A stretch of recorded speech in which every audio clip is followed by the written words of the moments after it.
Hey everybody, welcome back to the channel. If you're new here, thank you for checking it out, and I hope to continue to see you around. This is Coach Dave, and today's video is going to be something that I want to address, but also going to be two viewer questions that I was asked about. And I'm lumping these all together because all three separately don't need their own video. They're just not going to be lengthy enough, so I figured I'd just group them all in, and they kind of all pertain to each other. So the first question I have is, why do avoidants lie so much? Now, I did specifically make a video about this, and maybe they just need me to have a different approach, but throughout the entirety of the relationship, the beginning, middle, and the end, and thereafter, the whole goal is to get you to believe what they're selling, okay? They want you to believe the fallacy. They want you to ride the dopamine high with them. They want you to believe the fantasy. Don't see through the smoke and mirrors. They want you to believe so that they can attain you. That's the whole goal, you know? And they're going to stretch the truth. They're going to lie about things. They're going to water down stuff that they've done or blame shift to their previous partner because they want you to buy what they're selling. And then throughout the relationship, whether they maintain those lies or not, or have to lie differently, it's a snowball effect in every which way and sense of the word and the phrase. And when you start having things that require them to step up and show up more, or, you know, hold them accountable, they're going to lie because they don't want to be held accountable and they don't want to face things, especially their inner self. And when that commitment level comes up, that's why they lie. So in a nutshell, that's your answer. So I hope that answers it. If not, I did make a video on this a couple back if you want to check that out. But that's the gist of it in a nutshell. Like, there's not really much more to say about that. It's all because they don't want to internalize anything. They don't want to self-reflect. They don't want to face themselves, let alone face you and handle and deal with this stuff. Now, another one I have is a really great topic, and the viewer wanted to remain anonymous, just like the other one. And they asked, hey, my avoidant went to therapy and I still ended up getting discarded. How come, in your opinion? So, in my opinion, in my experience, there will be times where an avoidant will go to therapy. Now, whether or not it is on their own accord is a different story. So if they do go to therapy, oftentimes you have to remember, if it's not for them wanting to change, for them, let alone you or their family, whatever you guys have for your relationship and your dynamic, they can go in there and not be authentic. They can go in there and not be genuine. They can go in there and not spill the whole truth. They can water down things and sell them a fallacy and a fantasy just as much as they sold you. They could just be going through the motions and being like, hey, look, I'm going to therapy. Can you get off my back?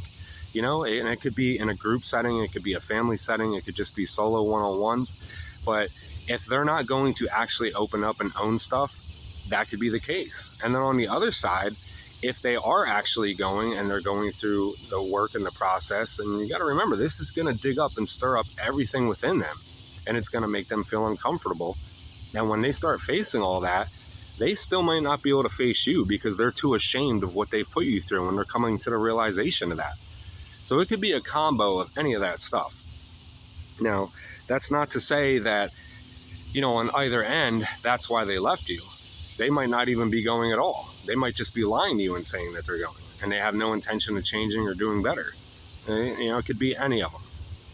And sometimes they're still going to be who they are, and it just kind of makes them a better avoidant. You know, it makes them aware of certain things and terminologies, and if the therapist or counselor isn't too equipped to handle these things and know about these attachment styles too much, they might just fall right into the trap. And it's kind of more often for a narcissist to go through this and kind of become a better equipped narcissist because they know the terminology then, they know how to twist it, they know how to bend it, they know how to make the therapist or counselor work for them, so to speak. And then when they get out, they can manipulate and gaslight and all that stuff better to whoever they're going to have as their next victim. And it's a sad thing, but it's a reality that ends up happening quite often. So that's those two questions.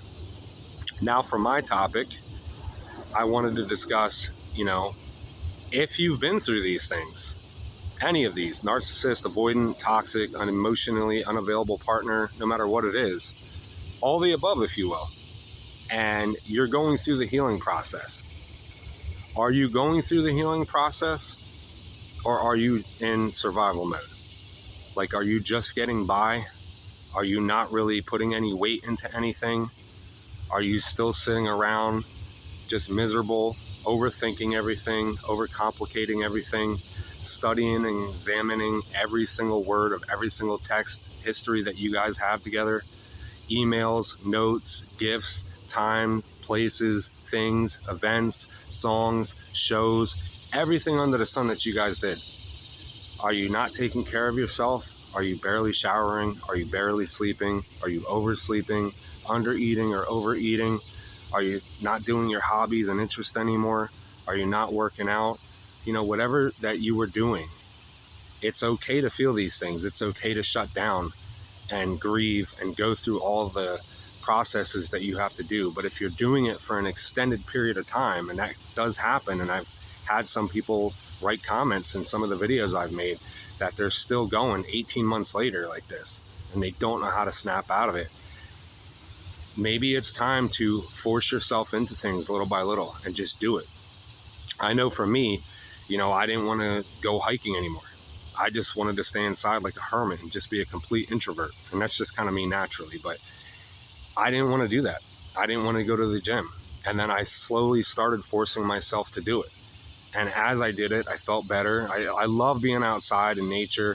You know, I'm alone. There's nobody around me. I get to think. I just have so much freedom out here because there's nothing distracting me.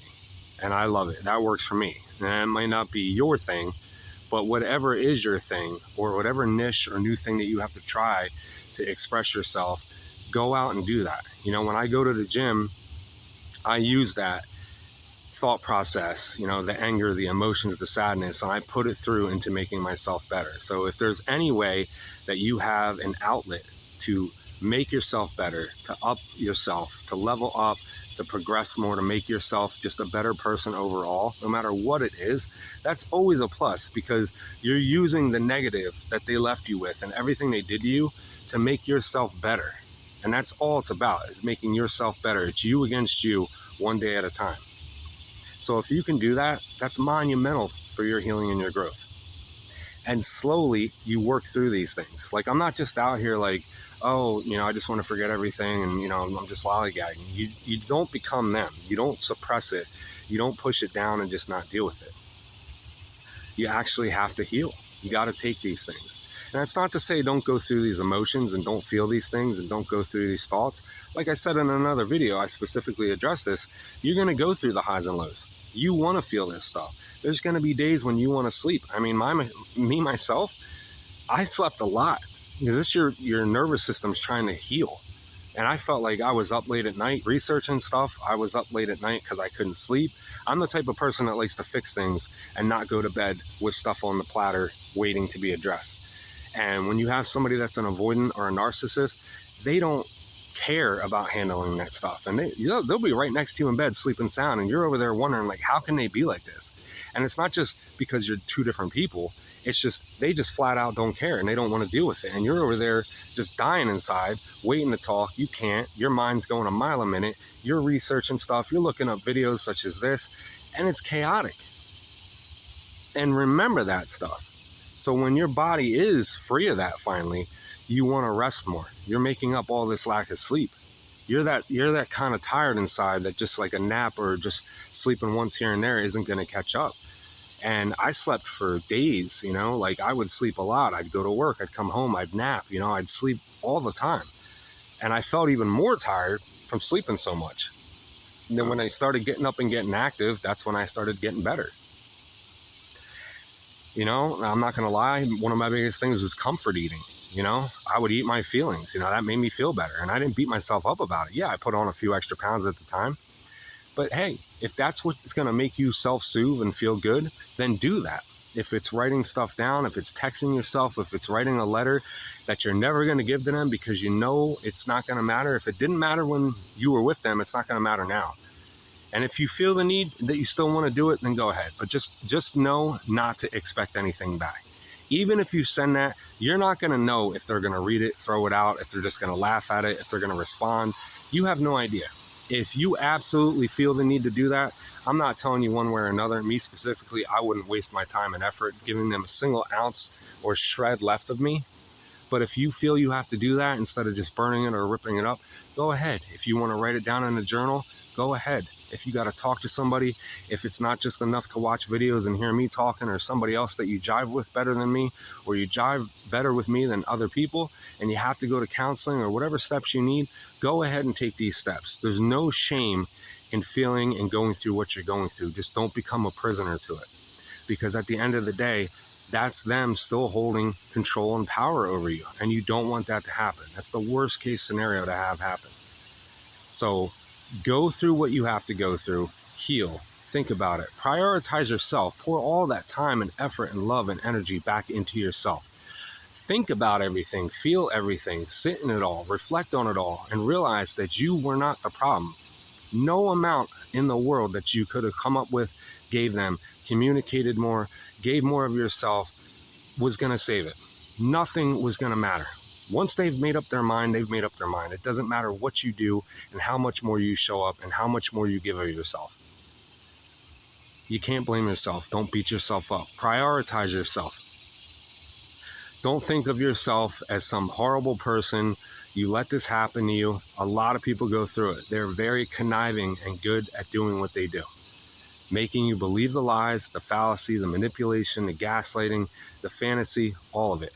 And some of them, like narcissists, are just out to ruin people's lives because they're miserable. They're toxic ass people who have nothing better to do except use people and drain them of every asset that they have imaginable.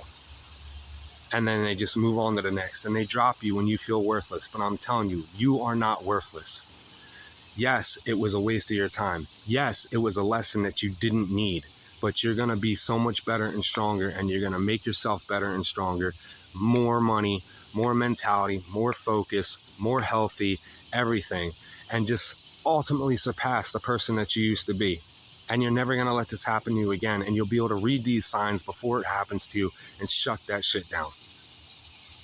I hope this message and these answers to these other two questions helps you guys if you've gone through it, are going through it, or prevents you from ever going through it.